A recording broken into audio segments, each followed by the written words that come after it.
Saudara, Anda kembali bersama kami di Sapa Indonesia Pagi yang kali ini sudah hadir segmen Sehat di Tengah Pandemi di program ini. Tempat Anda bisa bertanya seputar kesehatan.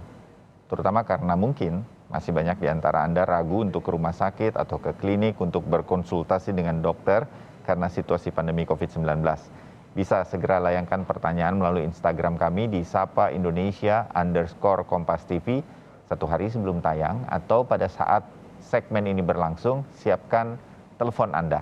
Karena kami buka nomor telepon interaktif, yaitu di nomor 021 53 660 500. Dan kali ini sudah ada Dr. Andi Khomeini atau akrabnya dipanggil Dr. Koko, dokter spesialis penyakit dalam. Dr. Koko, selamat pagi. Assalamualaikum warahmatullahi wabarakatuh. Selamat pagi, Mas Bayu. Ya, salam sehat. Langsung ya, Dok. Kita bacakan pertanyaan-pertanyaan di bagian pertama dari netizen di Instagram kami. Ada @astutitri7. Wah, saya panggilnya Astuti saja. Selamat pagi dokter, saya punya anak laki-laki, usianya sudah 16 tahun. Agustus 2020, anak saya didiagnosa dokter skoliosis dengan tingkat kemiringan atau pembengkokan tulang punggung belakang 15-20 derajat. Tahun 2015, ketika anak saya masih usia 10 tahun, sempat kena TB kelenjar. Hasil PA dari operasi ada pembengkakan di rahang pipi sebelah kanan. Pengobatan 6 bulan sudah selesai. Apakah ada kaitan antara skoliosis anak saya dengan TB kelenjar pada waktu dia masih 10 tahun? Terima kasih dokter, mohon penjelasannya. Dokter Koko? Terima kasih. Ya.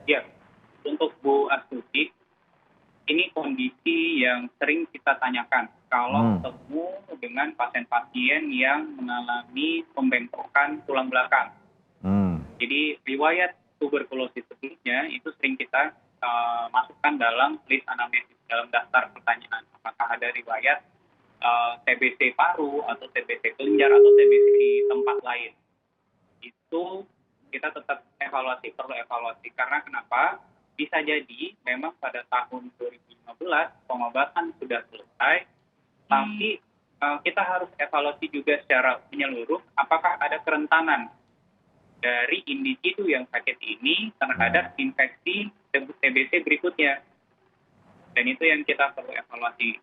Jangan sampai yang 2020 ini pembengkokan tulang belakangnya, saya juga nggak periksa pasiennya ya, apakah hanya skoliosis atau ada kondisi yang lain yang dialami.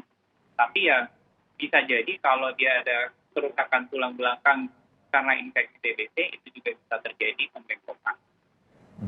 Oke. Dan untuk tindak lanjutnya saya pikir kita harus evaluasi menyeluruh kenapa seseorang atau misal anak dari Ibu Astuti ini TBC di tahun 2015, jadi bukan hanya lihat TBC-nya kenapa, ya, dan ditreat bagaimana, tapi kalau saya sih lebih berpikir apa yang terjadi sebelumnya, apa yang membuat anak dari Ibu Astuti itu rentan terhadap infeksi TBC, apakah pola makan, berat badan, gula darah, kemudian ada misal konsumsi obat-obatan yang lain, itu yang semua harus kita evaluasi.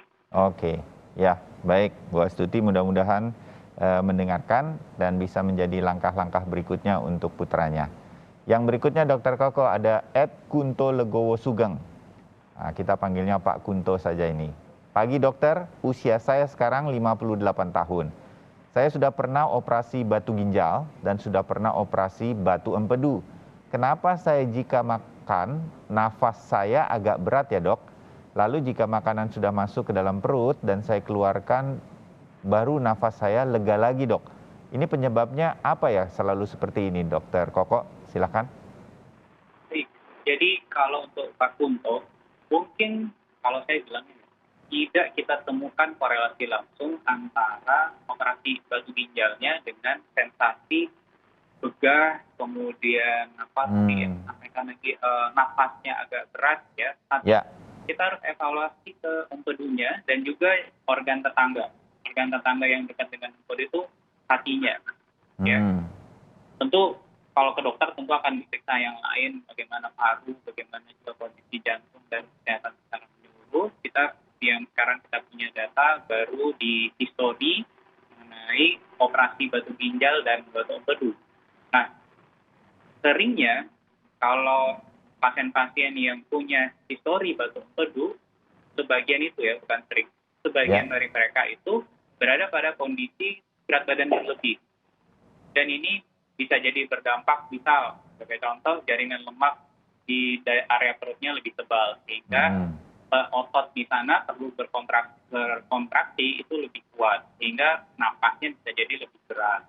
Kemudian yang harus dipertimbangkan juga bagaimana dampak dari kelebihan berat badan atau pola makan yang kalau kita lihat tadi, kalau dia makan agak banyak ya, berarti sebenarnya pasien-pasien post batuk empedu itu kan kita anjurkan untuk tidak makan lagi sebanyak orang yang sebelum operasi.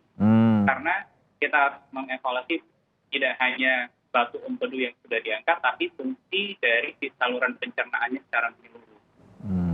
Sebagai contoh, kalau dia berkurang peristaltik ususnya saja, itu yang kemudian ya biasanya disampaikan oleh pasien nanti setelah gasnya keluar either dari atas atau dari bawah, tekanan saluran cernanya itu berkurang, biasanya pasien merasa lebih nyaman. Oke, gitu ya Pak Kunto, mudah-mudahan didengar ini Dokter Koko. Biasanya dokter udah sarankan untuk makannya sedikit-sedikit tapi sering. Oh oke. Nah ini juga penting nih, karena berbedalah, karena setelah ada 2 operasi apalagi Pak Kunto, jadi mungkin dijaga pola makannya, salah satunya tidak makan terlalu banyak pada satu kali makan begitu. Baik Dokter Koko, yang ketiga nih terakhir untuk pertanyaan dari netizen dari @ainida123.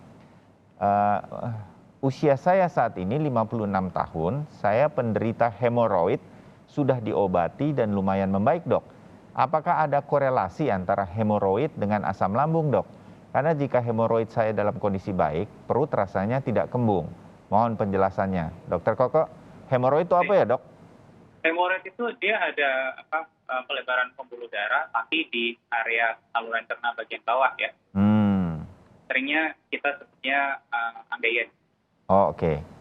Sebagian masyarakat mengenalnya ambeien atau wasir, tapi hemoroid sebenarnya cakupannya lebih luas dari itu. Oke.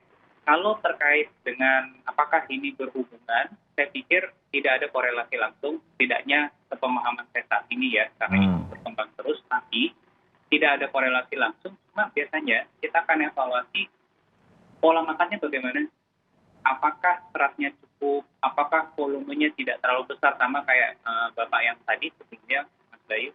Bagaimana volume makanan yang masuk, apakah memang sudah sesuai dengan daya tampung dari saluran cernanya, ya. Bagaimana kemudian berat badan dari pasien ini, bagaimana aktivitasnya, apakah yang golongan rebahan atau golongan yang non rebahan gitu ya. Karena ini ada perbedaan kecepatan pengolahan makanan juga. Kalau dipilih dari perilaku kita. Kalau kita yang lebih cenderung pasif, itu biasanya kecepatan pengolahan makanan juga agak berkurang. Dan ini kalau dilihat langsung dari saluran cerna, kan satunya di daerah atas dan satunya di bawah. Kalau saya akan evaluasi dulu pola makan dari pasiennya. Apakah sudah sesuai dengan kampanye dari Kementerian Kesehatan yang isi piringku, apakah sudah sesuai dengan apakah ada penyakit-penyakit komorbid tertentu, itu yang harus dievaluasi.